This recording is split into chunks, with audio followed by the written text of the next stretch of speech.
Smoking simply ये नहीं होता कि आप अंदर धुआँ ले रहे हैं, वो धुआँ आपकी लंग में जा रहा है, वो होता है। उसके बियॉन्ड भी स्मोकिंग आपके बहुत डिफरेंट डिफरेंट एस्पेक्ट्स पे अटैक करता है।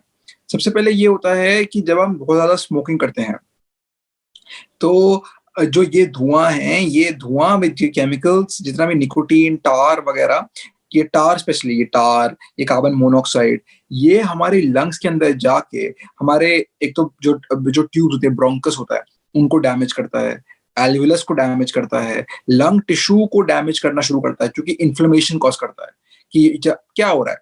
देखो, बॉडी एक ऐसा सिस्टम है कि बॉडी जैसे ऐसा है कि आप जैसे ये मान लीजिए कि आपके घर के अंदर जब एक कॉकरोच आ जाता है, तो कॉकरोच आने में आप अलग-अलग चीज़ें ट्राई करते हैं उस कॉकरोच को बाहर निकालने के लिए। आप उसको भगाने की कोशिश करते हैं, आप पेस्टिसाइड यूज़ करते हैं, आप इंसेक्टिसाइड यूज़ करते हैं, आप 10,000 चीज़ें ट्राई करते हैं कॉकरोच को बाहर निकालने के लिए। सिमिलरली जब आपकी बॉडी के अंदर ये सब अननेचुरल चीज़ें आती हैं, धुआँ, टार, कोल, कार्बन मोनोऑक्साइड, तो हमारी बॉडी ट्राई करती है इन सब चीज़ों को बाहर निकालने के लिए या उसको प्रोसेस करने के लिए।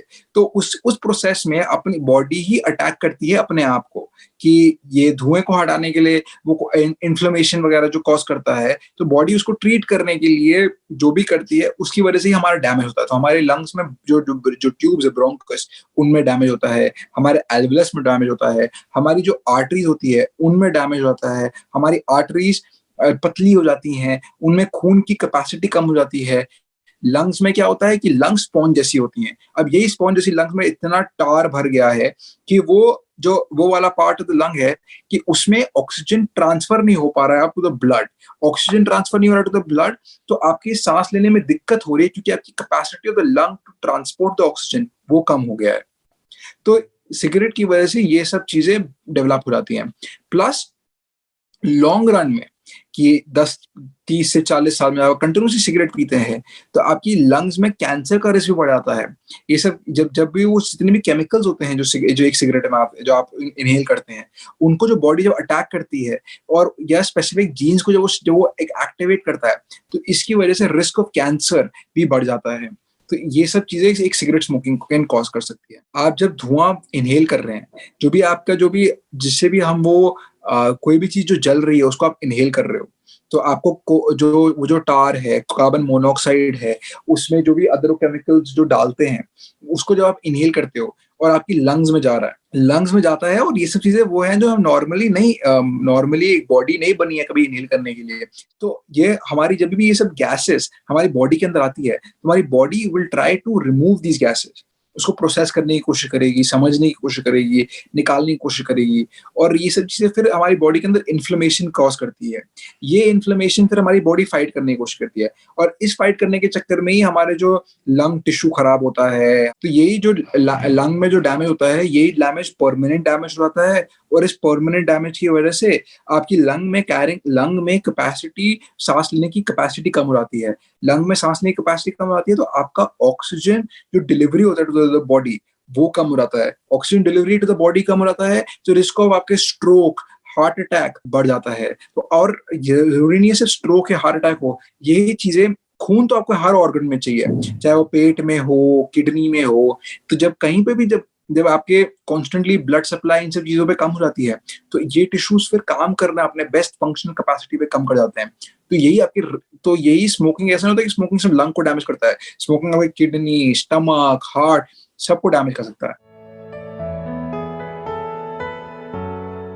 स्मोकिंग की वजह से सबसे पहले क्रॉनिक ब्रोंकाइटिस हो जाता है, जिसको हम स्मोकर्स कफ भी बोलते हैं कि सुबह-सुबह आप उठ रहे हो आपको थोड़ी बहुत खाँसी आती है, थोड़ा उसमें एक बलगम आएगा या पानी जैसा आएगा या नहीं आएगा, जिसको हम क्रॉनिक ब्रोंकाइटिस को हम स्मोकर्स लंग्स बोलते हैं। उसके बाद सीओपीडी हो जाता है कि आपकी लंग्स लंग्स अब बिल्कुल ही एक्सपैंड कर जाती हैं, बड़ी हो जाती हैं।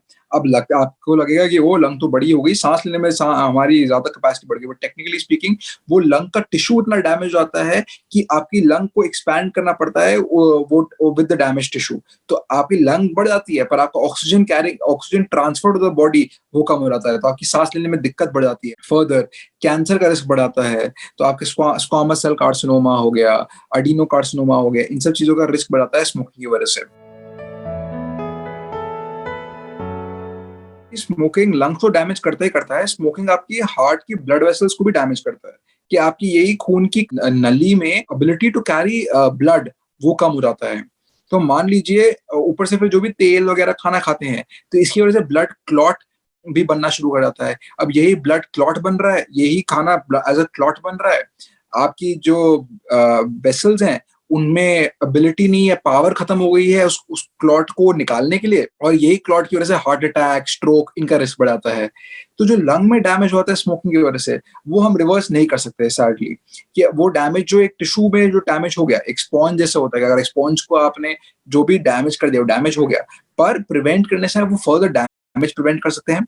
उसके बाद ये देखा गया है कि जब आप स्मोकिंग रोकते हैं, तो कम से कम जो आपकी आर्टरीज वगैरह हैं, वो अपने आप को फिर रीग्रोथ, रीजनरेट करने में शुरू करती हैं। तो आप 10-15 साल ऑफ लीविंग स्मोकिंग कंप्लीटली, आप थोड़ा बहुत अपने हार्ट की इंप्रूवमेंट, हार्ट कंडीशंस को कंप्लीटली इंप्रूव कर सकते हैं।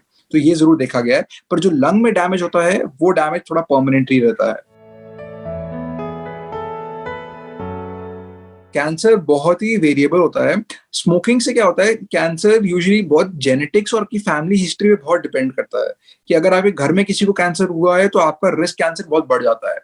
यही पर स्मोकिंग से क्या होता है, स्मोकिंग से आपका रिस्क, अगर मान लीजिए कि मेरे घर में किसी को कभी कैंसर नहीं हुआ, और यही मैं धुआँ स्मोकिंग करते-करते मैं अपना रिस्क बढ़ा रहा हूँ कैंसर होने का। ज़रूरी नहीं है एक इंसान जो पूरी ज़िंदगी स्मोक करता हो, उसको भी कैंसर हो, और ऐसा भी हो सकता है कि जो ऐसा कभी स्मोक ना करता हो, उसको भी कैंसर हो।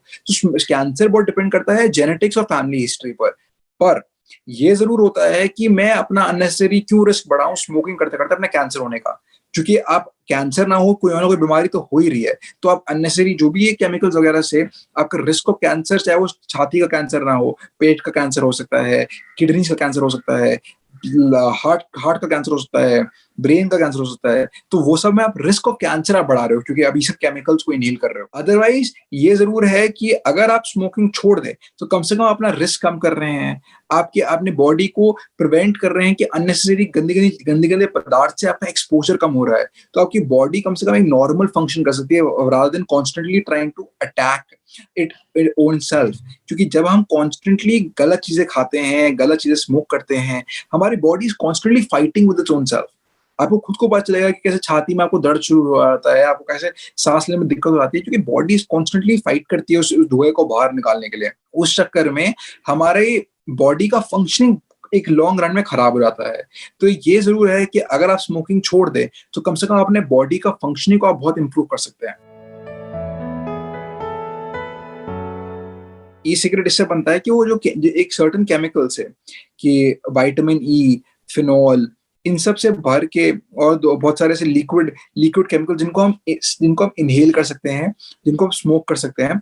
पर इसमें यही कोल, टार, टोबैको, ये सब नहीं होता। तो आप कोल या टार को आप नहीं इनहेल कर रहे, पर आप सर्टेन केमिकल्स को इनहेल कर रहे हो। तो यूजुअली कंसिडर करा जाता है कि ई-सिगरेट, बिकॉज़ हम कोल टार को इनहेल नहीं कर रहे, तो ज़्यादा ज़्यादा सेफर है, ज़्यादा ज़्यादा प्रोटेक्टिव है, ये ज़्यादा हेल्थियर है। पर ये ज़रूर देखा गया है कि इवन ई-सिगरेट से बहुत टाइप की निमोनिया हो सकते हैं। ई-सिगरेट में भी जो केमिकल्स होते हैं, जो विटामिन ई वगैरह जो केमिकल होते हैं, वो हमारी लंग को डैमेज कर सकते हैं, लंग को अटैक कर सकते हैं। और इसकी वजह से भी हमारी लंग्स में निमोनिया, अलग काइंड ऑफ डैमेज वो होने का रिस्क भी बहुत बढ़ जाता है। तो ये नहीं है कि ई-सिगरेट भी बिल्कुल ही प्रोटेक्टिव है या बहुत ही हेल्थियर है। उनसे भी लंग में डैमेज होने का रिस्क इक्विवेलेंट ही है, उतना ही है, और डैमेज हो सकती है लंग्स फॉर श्योर। जो बाहर का धुआँ है, वो उसमें आप चाहे सिगरेट पी रहे हैं, नहीं पी रहे हैं, उसमें सभी फँस रहे हैं। ये बहुत ही दुखद बात है, और इसके लिए सब ट्राई कर रहे हैं, कि कोशिश कर रहे हैं कि पॉल्यूशन कम हो। और अपने लेवल पे आप यही कर सकते हैं कि आप कोशिश करें कि अपने सिगरेट स्मोकिंग कम करें। अगर आप बहुत सिगरेट पीते हैं, तो कोशिश करिए धीरे-धीरे क्विट करने पे ट्राई करिए। अगर आप क्विट करने की कोशिश कर रहे हैं, तो आप चाहे प्रोफेशनल्स के पास जाइए, हॉस्पिटल में जाइए, रिहैबिलिटेशन सेंटर जाइए, जहाँ पे आप क्विट कर सकते हैं स्मोकिंग को। और कभी-कभी ये भी होता है कि कभी-कभी इट्स नॉट अबाउट कि आप स्मोक करते हैं। ऐसा होता है कि आप नॉर्मली अपने दोस्त यारों में बैठे हैं, और आपके वो दोस्त यार कॉन्स्टेंटली स्मोक कर रहे हैं, और आप सेकंड हैंड स्मोक इन्हेल कर रहे हैं। तो आप कोशिश करिए कि इन सब चीज़ों में अवॉइड करें इन सिचुएशंस को। उनको भी एनकरेज करिए स्मोकिंग क्विट करने के लिए, क्योंकि आप सेकंड हैंड स्मोक को भी जब आप इन्हेल कर रहे हैं, तो उतना ही रिस्क आप भी रिस्क ले ही रहे हैं इन अ वे। तो इन सब चीज़ों में में अपना रिस्क आप इसी यही प्रिवेंट कर सकते हैं कि धुआँ जितना कोशिश करें धुएँ से दूर रहें। जब आपको लग रहा है कि आपके लिए बाहर अगर आपको ऑलरेडी हिस्ट्री ऑफ अस्थमा है या ऑलरेडी कोई हार्ट प्रॉब्लम है और आपको बाहर रोड पे मुश्किल होता है इतने धुएँ के साथ, कोशिश करिए मास्क पहनिए। मतलब बाहर थोड़ा जो चल रहे हैं रोड पे मास्क पहनिए, धुएँ वाले एरिया से थोड़ा दूर रहिए, अपने आस-पास हरियाली बढ़ाइए, वातावरण अच्छा रखिए जिससे कम से कम आप अच्छी हवा आप ब्रीथ कर सकते हैं। एक्सरसाइज करिए जिससे आपकी लंग कैपेसिटी बढ़े, जनरल बॉडी हेल्थ बढ़े, वाइटैलिटी बढ़े, जिससे आप फाइट कर सकते हैं ऐसे इन्फेक्शंस को थोड़ा ज़्यादा ईज़िली। तो ये सब चीज़ें बहुत ही इम्पोर्टेंट हो जाती है। पर सबसे इम्पोर्टेंट स्टेप तो यही है कि टू प्रिवेंट डैमेज स्मोकिंग से इज़ टू क्विट स्मोकिंग। तो पहले ट्राई करिए कि आप स्मोकिंग क्विट करें। क्विट स्मोकिंग आसान होता है बोलना कि भाई सिगरेट छोड़ दो, बट इतना आसान नहीं होता है। बहुत लोगों को बहुत जिसको बोलते हैं हम तड़प और तलब होती है सिगरेट पीने की।